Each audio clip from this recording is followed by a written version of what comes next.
अस्सलामु अलैकुम and Namaste. Online lecture जो आगाज़ आहे क्लास 7th सिंधी लेक्चर टियों आहे ऐं लेसन 3 आहे इमाम अबू हनीफ़ा।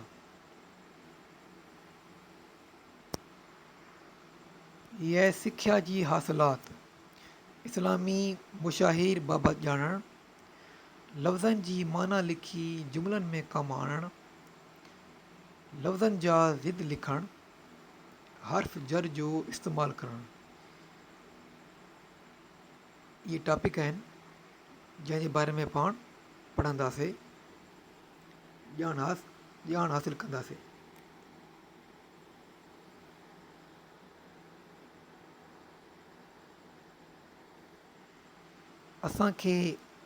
असां सभिनी खे मालूम आहे त क़ुर शरीफ़ आख़िरी नबी हज़रत मुहम्मद सल्लल्लाहु अलैहि वसल्लम जन ते अरबी ॿोली में नाज़िल थियो। पाण सॻोरा अरबुस्तान जा रहाकू हुआ। उते जे माण्हुनि जी मादरी ॿोली अरबी हुई। असहाब सॻोरनि खे क़ुर पाक खे सम्झण लाइ अरबी ॿोली खां सवाइ ॿी कंहिं ॿोली जी ॼाणण जी ज़रूरत महसूसु कान थी।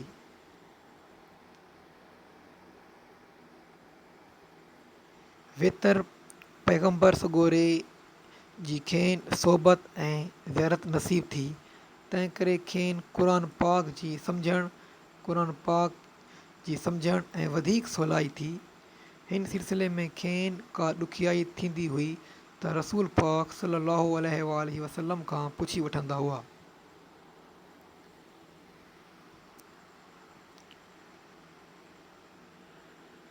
जीअं जीअं इस्लाम जो पैगाम अरबुस्तान जो हदून लताड़े अॻिते वधणु लॻो त अजमी माण्हुनि लाइ क़ुर शरीफ़ जी सिख्या, असूल, क़ाइदा ऐं तालीम खे सम्झणु औखो थी पियो। तॾहिं इहा ज़रूरत महसूसु कई वई त इस्लामी तालीमात सम्झाइण लाइ माण्हुनि खे संदनि ॿोलियुनि में क़ुर शरीफ़ सम्झायो वञे। इहा ख़िदमत मुज्तहिदनि कई, जन जो अॻुवाण अजमी नसल मां इमाम अबू हनीफ़ा रहमतुल्लाह अलैह हो। मुज्तहिद उन आलिम खे चइबो आहे जेको क़ुर शरीफ़ ऐं हदीस मां मसइलनि खे सवले नमूने सम्झाए सघे। इमाम अबू हनीफ़ा जो असुलु नालो नोमान बिन साबित हो। पाण इराक़ जे शहर कूफ़े में 80 हिजरी में ॼाओ हो। अबू हनीफ़ा संदसि कुनियत या सुञाणप हुई। इमाम अबू हनीफ़ा जो ॾाॾो ज़ौता इस्लाम खां अॻु वारी सिंध जे नक्शे जी ख़्याल खां सिंधी हो।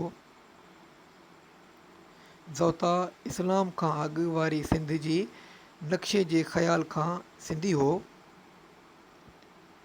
हज़रत अली करमुल्लाह वजहू जे हथ ते इमाम अबू हनीफ़ा जे पीउ इस्लाम क़बूलु कयो। इमाम अबू हनीफ़ा मुस्लिम उम्मत जो हिकु वॾो इमाम ऐं आलिम थी गुज़रियो आहे। हीउ पहिरियों आलिम आहे जंहिं क़ुर शरीफ़ खे फ़ारसी में तर्जुमे करण जी फ़तवा ऐं इजाज़त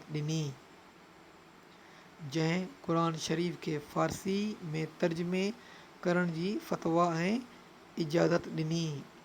उन करे ॿियनि ॿोलियुनि में तर्जुमे जे ज़रिए क़ुर पाक खे सम्झण लाइ वॾी आसानी पैदा थी।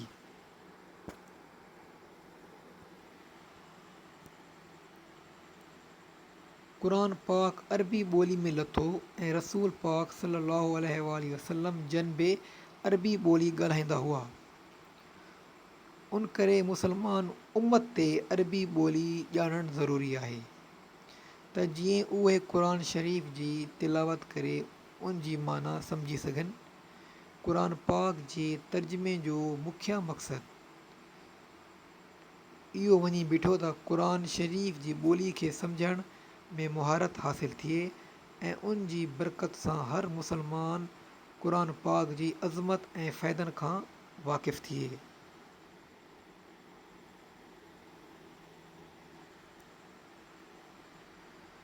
जॾहिं इस्लाम मुख़्तलिफ़ मुल्कनि में पखिड़ियो ऐं क़ुरान शरीफ़ जे क़ाइदनि ऐं क़ानूननि याने शरीयत मूजिबि फ़ैसिला थियण लॻा त उन वक़्तु क़ुरान पाक जी रोशनी में इस्लामी क़ानूननि जी ज़रूरत थी।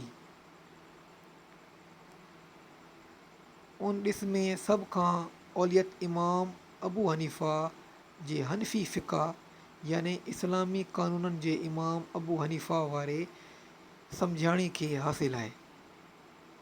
इमाम अबू हनीफ़ा जे शागिर्दनि में क़ाज़ी अबू यूसुफ़ ऐं इमाम मुहम्मद शेबानी वॾा आलिम ऐं फ़िक़ियाती गुज़रिया आहिनि। इस्लामी फ़िक़ा जे ॿिए वॾे आलिम ऐं फ़िक़ियाई इमाम मालिक पूर्ण संदनि इल्मी मर्तबे जो ज़िक्र कयो आहे। इमाम अबू हनीफ़ा इराक़ जे हाकिम ख़लीफ़े मंसूर अब्बासी जी आश ते संदसि कूफ़े शहर जे क़ाज़ी थियण खां इनकार कयो, जंहिं ते खेसि क़ैद कयो वियो। हू हाकिम जे आॾो न झुकियो ऐं क़ैद में ई 150 हिजरी में वफ़ात कयाईं। खेसि बगदाद में दफ़न कयो वियो।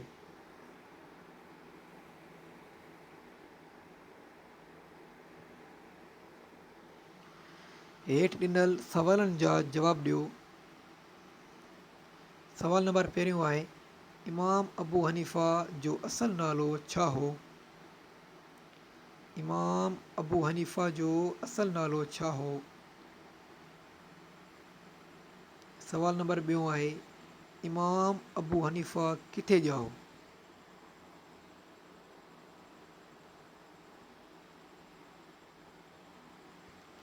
इमाम अबू हनीफ़ा किथे ॼाओ?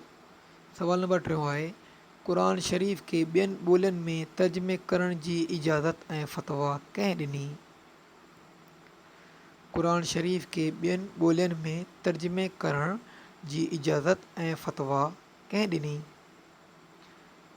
सवाल नंबर चोथों आहे, इमाम अबू हनीफ़ा इस्लामी क़ानून जे जेका सम्झाणी ॾिनी उनखे छा थो सॾिजे? इमाम अबू हनीफ़ा इस्लामी क़ानून जी जेका सम्झाणी ॾिनी उनखे छा थो सॾिजे? सवाल नंबर 5 आहे, इमाम अबू हनीफ़ा जे शागिर्दनि में कहिड़ा वॾा आलिम थी गुज़रिया आहिनि? इमाम अबू हनीफ़ा जे शागिर्दनि में कहिड़ा वॾा आलिम थी गुज़रिया आहिनि? हेठि ॾिनल लफ़्ज़नि जी माना लिखो ऐं जुमिलनि में कमु आणियो। कुझु लफ़्ज़ आहिनि जंहिंजी माना लिखी करे पंहिंजे जुमिलनि में इस्तेमालु करणा आहिनि। पहिरियों लफ़्ज़ आहे इबारत। पहिरियों लफ़्ज़ छा आहे? इबारत। ॿियो लफ़्ज़ आहे सोहबत। टियों लफ़्ज़ आहे अजमी। टियों लफ़्ज़ आहे अजमी। चोथों लफ़्ज़ आहे मुजतहिद। चोथों लफ़्ज़ आहे मुजतहिद ऐं पंजो लफ़्ज़ आहे महारत। इहे लफ़्ज़ आहिनि जंहिंजी माना लिखी करे पंहिंजे जुमिलनि में इस्तेमालु करिणो आहे।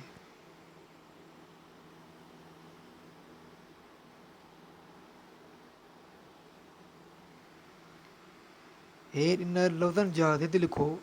इहे लफ़्ज़ आहिनि जंहिंजा ज़िद लिखणा आहिनि। कुझु लफ़्ज़ आहिनि।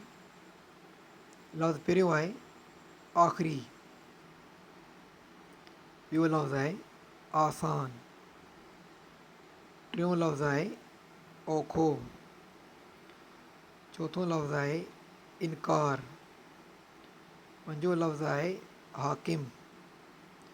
छहों लफ़्ज़ आहे सवलाई।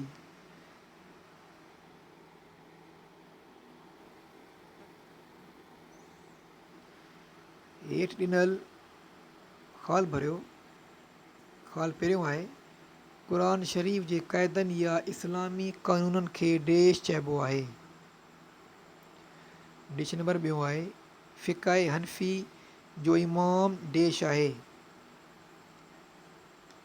ख़ाल नंबर टियों आहे इमाम अबू हनीफ़ा देश हिजरत में वफ़ात कई। ख़ाल नंबर चोथों आहे ही पहिरियों आलिम आहे जंहिं क़ुरान शरीफ़ खे देश में तर्जुमे करण जी फ़तवा ऐं इजाज़त ॾिनी। ख़ाल नंबर पंजो आहे इमाम अबू हनीफ़ा बगदाद जे ख़लीफ़े देश जी आश ते कूफ़े शहर जो क़ाज़ी थियण खां इनकार कयो। ख़ाल नंबर छहों आहे हू देश जे आॾो न झुकियो ऐं क़ैद में ई देश में ई वफ़ात कयाईं। इहे ख़ाल आहिनि जेका भरणा आहिनि।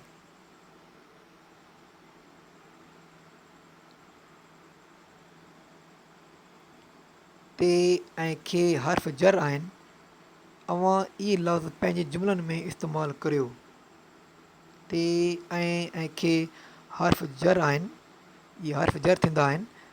तव्हां इहे लफ़्ज़ पंहिंजे जुमलनि में इस्तेमालु करियो। हीअ हाणे लफ़्ज़ माना आहे। लफ़्ज़ पहिरियों आहे इबारत मीन्स लिखत मज़मून बयान मक़सद मवाद। ॿियो लफ़्ज़ आहे अजमी मीन्स ग़ैर अरब अरबुस्तान खां ॿाहिरि रहण वारो। ॿियो आहे मोहबत मीन्स संगत साथ यारी दोस्ती। ॿियो लफ़्ज़ आहे मुजतहिद परहेज़गार नेकोकार शरीफ़ दीनदार पको मुसलमान आलिम जो रुतबो। ॿियो लफ़्ज़ आहे महारत मीन्स कारीगिरी हुनरमंदी ऐं क़ाबिलियत। इहो पंहिंजो लेक्चर टियों लेसन नंबर 3। Thank U.